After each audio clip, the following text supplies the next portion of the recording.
E aí, meus amigos, beleza? Tudo bem? Tudo bem? Professor John Moreira, passando rapidinho para falar um pouquinho sobre algumas doenças causadas por protozoários, tá? Essas doenças são causadas por protozoários, apresentam características distintas, da mesma forma, protozoários distintos, tá? Algumas doenças você pode ser contaminado a partir da ingestão de alimento, tá? Alimento contaminado, até mesmo da água contaminada. Outras doenças, por sua vez, têm um mecanismo diferente, que seria a transmissão por agentes vetores. Insetos, mosquitos, seria uma maneira de ter a sua transmissão, tá ok? A do momento agora, vou falar um pouquinho sobre a questão da amebíase, tá? A amebíase, ela é uma doença que vai ser acarretada pelo protozoário conhecido como ameba, tá? O protozoário conhecido por ameba é o principal causador dessa problemática, tá? Essa problemática, ela, de certa forma, eu tentei ilustrar aqui de uma forma mais simples, mais resumida, tá? Comentar um pouquinho sobre ela, tá? Primeiro, o agente causador, tá? Quem causa a doença? Quem é o causador daquela doença? Já sabemos que é um protozoário. No caso específico, Entamoeba histolítica, tá? Esse termo aqui é o termo científico, tá? O nome científico do causador da doença, tá? Lembrando, causador da doença, uma ameba, tá? A ameba, pessoal, para quem não está associando bem essa ideia, eu vou fazer uma associação, ou melhor, vou lançar para vocês a imagem aí no quadrinho, tá? Um videozinho curto dessa situação da ameba, tá ok? Vamos lá, dando continuidade. A contaminação, como eu já disse, ela vai ocorrer a partir da água ou alimentos contaminados, tá? Essa contaminação que eu estou me referindo é em relação ao quê? A cistos, tá? O que viria a ser esses cistos? São bolsas, tá? Bolsas, tá? Bolsas que apresentam uma grande quantidade de rizópodes, tá? Rizópodes. O que viria a ser isso? Rizópodes é o grupo no qual pertence as amebas.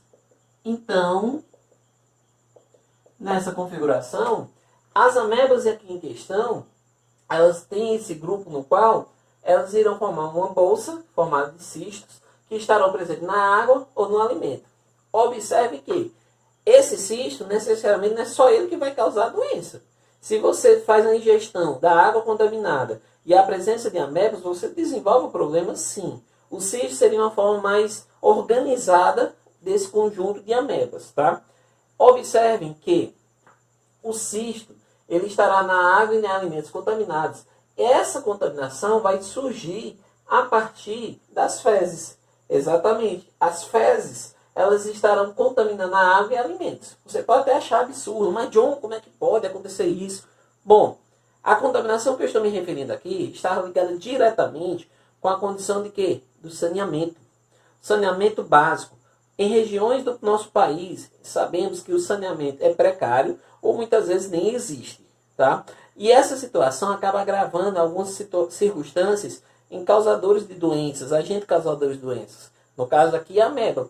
A entamoeba histolítica é uma forma que acontece a partir desse saneamento que é inexistente ou ineficaz, tá? Então, quando eu falo isso, a água que está contaminada, você não percebe a olho nu, devido à composição do protozoário, que já comentei com vocês. Esse protozoário é uma unidade celular, formada por uma única célula e de tamanho reduzido, microscópico. Muitas vezes eu não consigo visualizar ele sem ter o auxílio do microscópio, tá? Então é uma situação bem delicada. Às vezes eu estou bebendo água do poço, na minha concepção, por ser cristalina, eu associo com a água de qualidade. E nem sempre é uma água de qualidade. Então é necessário ter alguns cuidados com esse tipo de água. E aí entra a parte do alimento. Imagina, se a água está contaminada e você vai utilizar ela para irrigar a tua horta. Na lógica, ao irrigar a tua horta, você vai ter uma contaminação daquele alimento. E muitas vezes, quando aquele alimento chega lá na venda, né, lá na feira popular, eu não tenho cuidado de fazer a higienização. Tá? Não é culpa do pessoal dos feirantes, claro. Não é culpa deles. É uma situação que está presente na natureza. A culpa é de quem vai consumir e não tem os cuidados básicos com a higiene. Tá? Que a gente detalha um pouquinho. Na prática, o que é que ela causa? Bom, ela, para passar a estar presente no corpo, ela vai ser ingerida a partir da água e alimentos, como eu já citei, e lá no seu intestino, tá? É que ele vai ter uma expressão, porque lá no intestino, os cistos, as bolsas compostas por risópodes, elas irão estourar, romper. Ao ocorrer esse ato, ela vai liberar as amebas, e essas amebas irão se alimentar, exatamente. Elas vão se alimentar diretamente de quem? Do sangue e das células ali presentes. Então elas são parasitas, então elas se alimentam daquele espaço. Essa situação vai gerar uma problemática. Por quê? Aí entra um pouquinho nos sintomas. Qual a problemática? O nosso intestino ele tem uma função base, que é absorver os nutrientes. Só que se ele está sendo alvo de ataque, como é que você vai ter uma boa absorção? Naturalmente, você não tem uma boa absorção e aí acaba tendo um segundo problema, que é a condição de diarreias. Você vai ter diarreia justamente nessa condição para expelir aquilo que potencialmente está lhe fazendo mal. E aí, nesse processo, a diarreia ela acaba gerando um segundo quadro, que é a condição de quê? Dor no estômago. Tá? Devido às contrações que vão ocorrer para fazer com que ocorra a diarreia. Tá? Então é bem delicada. Qual o problema maior nessa situação? Desidratação. Você vai ter um quadro de desidratação acentuado e você vai ter uma perda excessiva de nutrientes. Então a tendência é você ficar fraco devido a essa condição.